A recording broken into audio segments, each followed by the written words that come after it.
El Consejo de Gobierno de Extremadura, excepto su presidente, ha comparecido hoy en Mérida para respaldar al presidente Monago un día antes de que se debata en el Parlamento extremeño la moción con la que el Grupo Socialista y Guillermo Fernández Vara quieren censurarlo. Hoy se han analizado en esa sesión del Consejo de Gobierno los 7 puntos con los que argumenta el PSOE la censura y se ha debatido también sobre la Extremadura que se recibió hace 3 años y la Extremadura que están construyendo. La conclusión, según la vicepresidenta Cristina Teniente, es que no hay motivos que justifiquen tal moción. Primero, porque no hay inestabilidad política y segundo, porque hay estabilidad económica. Es, ha dicho Teniente, una moción sin alternativa.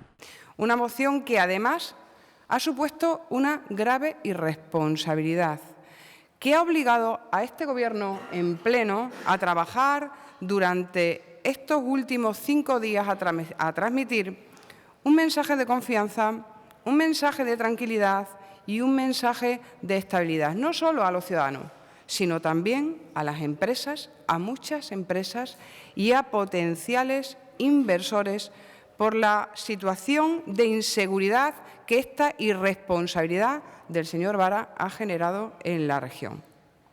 E incluso el presidente del Gobierno, el señor Monago, ha tenido que reunirse ayer mismo con Standard & Poor's para analizar la situación.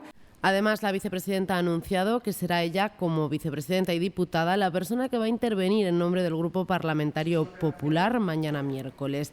Y todos los consejeros se han preparado para esa cita segura y se reservan el derecho de abrir turno de gobierno sin límite de tiempo en cualquier momento del debate.